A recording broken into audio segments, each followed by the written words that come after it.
So guys, gaming laptop ढूंढते time बस dedicated graphic card देख के लैपटॉप मत खरीद लेना, बहुत बुरा फंसोगे। एंड सबसे पहले हम बात करने वाले हैं सीपीयू के बारे में। अब देखो, सीपीयू इंटेल में भी आते हैं, राइजन में भी आते हैं। इंटेल में आता है i5, i7, i9 and ultra series में ultra 5, ultra 7 and ultra 9। Ryzen में वहीं पे आ जाता है Ryzen 5, Ryzen 7 and Ryzen 9। Ryzen के AI सीरीज सीपीयू भी आते हैं, बट उनको अभी इस वीडियो में मैं डिस्कस नहीं करूंगा। तो सपोज इंटेल में i5 12450HX नाम का एक सीपीयू है। तो i5 क्या, जैसे हम लेफ्ट टू राइट मूव करते हैं, फर्स्ट 2 डिजिट्स जो लिखा रहता है वो होता है जनरेशन। अब ये जितना ज्यादा रहेगा उतना बेटर रहेगा। जैसे यहाँ पे 12 लिखा है तो ये 12 जनरेशन है। यहाँ पे अगर 13 लिखा रहता तो 13 जनरेशन होता। एंड फर्दर जनरेशन के बगल में आप देख सकते हो 3 डिजिट का एक नंबर है, यहाँ पे लिखा है 450। अब ये परफॉर्मेंस स्कोर होता है, ये जितना ज्यादा रहेगा उतना बेटर रहेगा। लेकिन जैसे ही हम अल्ट्रा सीरीज में जाते हैं, वहां पे आपको अल्ट्रा 5, अल्ट्रा 7, अल्ट्रा 9 दिखता है। ये नंबर जितना ज्यादा रहेगा उतना बेटर, मतलब अल्ट्रा 7 अल्ट्रा 5 से बेटर है, अल्ट्रा 9 अल्ट्रा 7 से बेटर है। अब मान लो एक सीपीयू है अल्ट्रा 5 125H, तो अल्ट्रा 5 के बाद लेफ्ट टू राइट मूव करते टाइम जो फर्स्ट डिजिट हमको दिखती है वो सीरीज कहलाती है। जैसे 125H में 1 लिखा है, मतलब ये सीरीज 1 है। अगर यहाँ पे 225H लिखा रहता तो ये सीरीज 2 होती। तो दोस्तों, ये जो सीरीज है वो भी जितना ज्यादा रहेगा उतना बेहतर रहेगा, मतलब सीरीज 2 सीरीज 1 से बेटर है। फर्दर सीरीज के भी बगल में आपको 2 डिजिट्स दिख जाते हैं,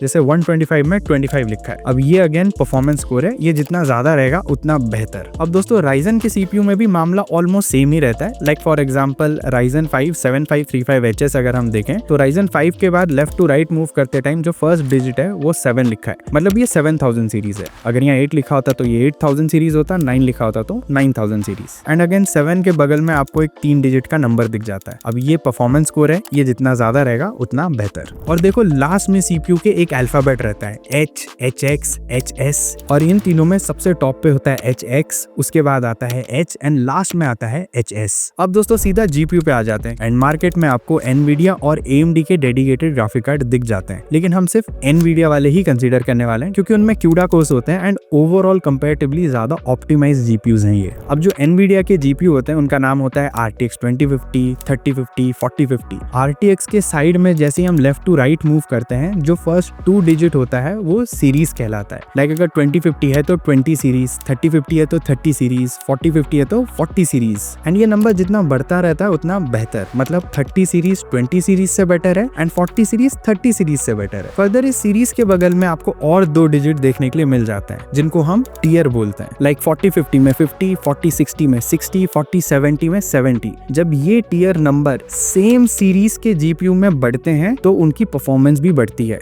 लाइक 4050 से बेहतर परफॉर्मेंस 4060 देगा एंड 4060 से बेहतर परफॉर्मेंस आपको 4070 देगा। एंड कभी कभार आपको पूरे ग्राफिक कार्ड के एकदम एंड में TI भी दिख जाएगा लिखा हुआ, मतलब 4050 Ti या 4070 Ti। अब ये जो TI वाले जीपीयू होते हैं ये टाइटेनियम सीरीज के जीपीयू होते हैं और ये अपने सेम वर्जन से थोड़े बेहतर रहते हैं। लाइक 4050 से थोड़ा सा बेटर रहेगा 4050 Ti, 3050 से थोड़ा बेटर रहेगा 3050 Ti। उसके बाद हमको इन जीपीयू में मेमोरी भी देखने के लिए मिल जाती है, लाइक 4GB, 6GB। ये जितना ज्यादा रहेगा उतना बेहतर। लाइक एक 6GB का 3050 बेटर परफॉर्मेंस देगा देन एक 4GB का 3050। और एक और बहुत ही इंपॉर्टेंट चीज हमें देखनी रहती है, that is TGP, total graphic power.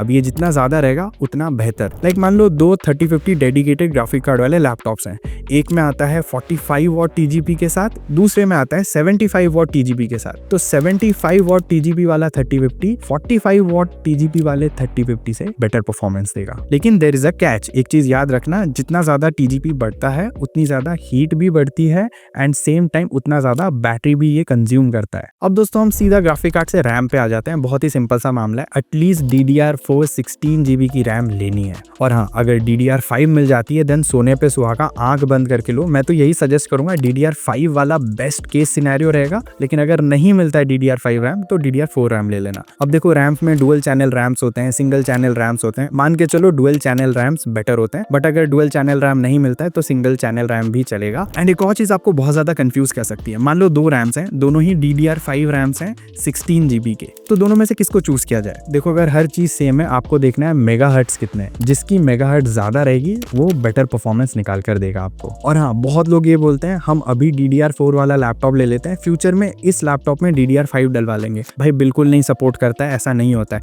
आपको स्टार्टिंग में ही डिसाइड करना है कि आपको DDR4 रैम वाला लैपटॉप लेना है या DDR5 रैम वाला लैपटॉप लेना है। एक चीज का ध्यान रखना, अगर आप high and editing and 3D modelling वगैरह करने वाले हो तो एटलीस्ट 6 GB का ग्राफिक कार्ड होना चाहिए एंड उसी के साथ साथ 32 GB की RAM will be a better choice. अब सीधा आ जाते हैं हम डिस्प्ले पे। अगर देखो सिर्फ गेमिंग करनी है तो IPS डिस्प्ले ही लेना, OLED डिस्प्ले मत लेना। लेकिन अगर आपको एडिटिंग करनी है देन मैं बोलूंगा IPS डिस्प्ले ले सकते हो विथ 100% sRGB, या तो फिर OLED डिस्प्ले ले सकते हो। लेकिन मेक श्योर चाहे आप कोई भी डिस्प्ले को कंसिडर कर रहे हो 120 हर्ट्ज का रिफ्रेश रेट एटलीस्ट होना चाहिए। जितना ज्यादा रिफ्रेश रेट बढ़ता रहेगा उतना बेहतर एंड स्मूथ एक्सपीरियंस आपको डिस्प्ले के थ्रू मिलेगा। और एक चीज जिसको लोग कभी कभार भूल जाते हैं कंसिडर करना, दैट इज रेस्पॉन्स टाइम। और ये रेस्पॉन्स टाइम जितना कम रहता है उतना बेहतर रहता है। तो अगर आप कैजुअल गेमिंग करने वाले हो तो 7 to 8 मिलीसेकंड की रेस्पॉन्स टाइम सही रहती है। और अगर आप कॉम्पिटिटिव गेमिंग करने वाले हो देन मैं बोलूंगा मैक्सिमम 5 मिलीसेकंड की रेस्पॉन्स टाइम रहनी चाहिए, उससे ज्यादा नहीं। सो जाके जल्दी से डिस्क्रिप्शन बॉक्स में जाओ, सारे लैपटॉप्स को मैंने प्राइस ब्रैकेट के हिसाब से कैटेगराइज कर रखा है, जाओ चेकआउट जरूर कर लेना। इस वीडियो को लाइक जरूर करना एंड चैनल को सब्सक्राइब जरूर कर लेना ऐसी अमेजिंग वीडियोस देखने के लिए। मैं मिलता हूं आपको अगले वीडियो में। Until then, over and out.